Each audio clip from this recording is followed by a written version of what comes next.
Perkenalkan, nama saya Alika Radita Pramestia Suhaya, NPM 192010128,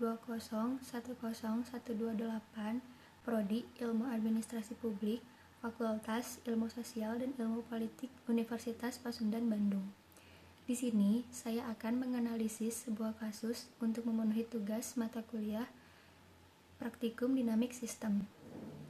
Pada bulan Desember tahun 2020, Komisi Pemberantasan Korupsi atau yang sering disebut KPK membeberkan dugaan kasus korupsi yang dilakukan oleh Menteri Sosial yaitu Juliari Peter Batubara dan 4 orang lainnya terkait bantuan sosial dalam rangka penanganan COVID-19.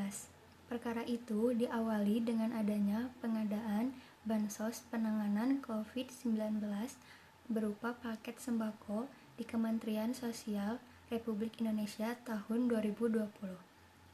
Pengadaan tersebut bernilai sekitar 5,9 triliun dengan total 272 kontrak dan dilaksanakan selama 2 periode.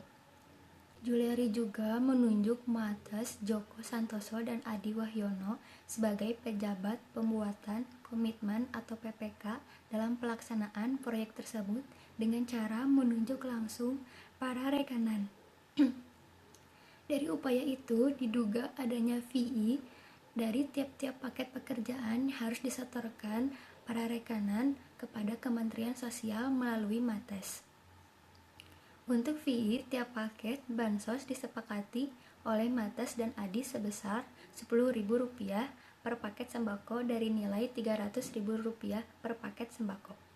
Pada pelaksanaan paket bansos sembako pada periode pertama diduga diterima fee sebesar 12 miliar, sedangkan untuk periode kedua pelaksanaan paket bansos sembako terkumpul uang fee dari bulan Oktober hingga bulan Desember 2020 sekitar 8,8 miliar rupiah untuk keperluan Juliari.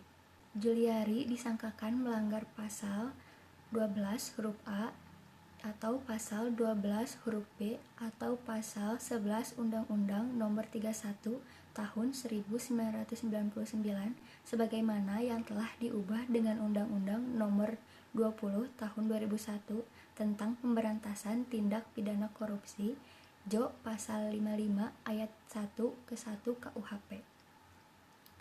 Sedangkan gambaran pasal-pasal yang dikenakan pada tersangka tidak mencakup hukuman maksimal yakni pidana seumur hidup atau hukuman mati.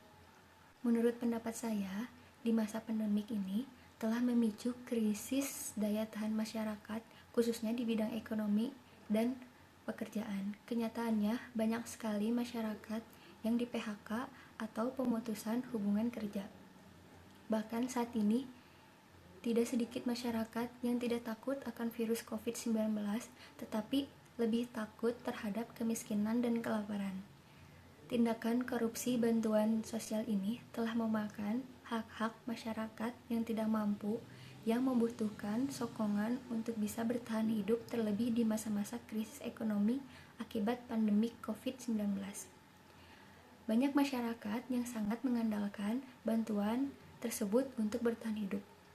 Jadi menurut saya, hukum di negara Indonesia bagi pelaku kasus korupsi ini sangat kurang diberlakukan tegas. Karena dilihat dari contoh kasus-kasus sebelumnya, menteri-menteri yang melakukan kasus korupsi itu kebanyakan yang dihukum pidana hanya beberapa tahun dan ditempatkan di sel yang layak ditempati dengan fasilitas-fasilitas yang memadai.